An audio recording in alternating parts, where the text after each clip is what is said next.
Le Lumia 830 remplace le Lumia 820 et ressemble beaucoup au Lumia 930. Il a été dévoilé lors du dernier IFA de Berlin par Microsoft qui le présente comme un mobile haut de gamme abordable. Est-ce la vérité? C'est ce que nous verrons tout de suite. Au premier contact, les matériaux et la finition du Lumia 830 confirment la bonne réputation de Nokia en la matière. Le pourtour aluminium et le poids renforcent l'impression de robustesse et même si le design ne révolutionne pas le genre, il reste réussi et équilibré. Seul le dos en plastique souple aurait mérité d'être un poil plus travaillé, il est trop fin et donne l'impression de ne pas être emboîté correctement sur la base de l'appareil.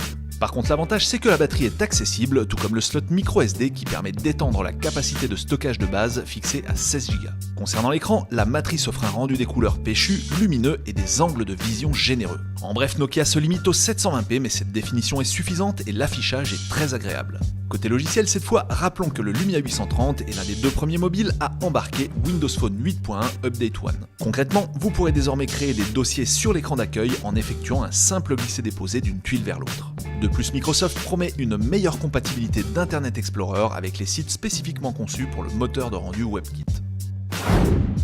Concernant les points négatifs, même si les photos ne sont pas foncièrement mauvaises, la promesse des caractéristiques haut de gamme ne s'applique pas dans ce domaine.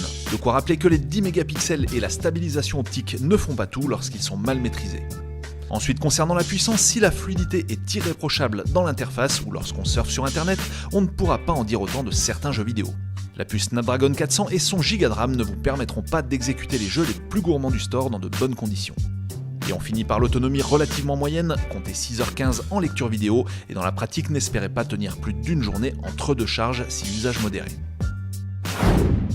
En conclusion, pour un prix avoisinant les 330 €, ce Lumia 830 se distingue surtout par son design et sa qualité de fabrication. En revanche, la promesse de caractéristiques haut de gamme est exagérée, l'objectif n'est pas atteint en photo et avec les jeux vidéo. Ce Lumia 830 souffre aussi d'un positionnement délicat, le Lumia 735 dispose de caractéristiques techniques proches alors qu'il coûte 100 € de moins à l'heure actuelle. Par contre, si vous voulez acquérir un Windows Phone doué en photo et disposant de meilleures performances, il est préférable de monter en gamme pour se tourner vers le Lumia 930.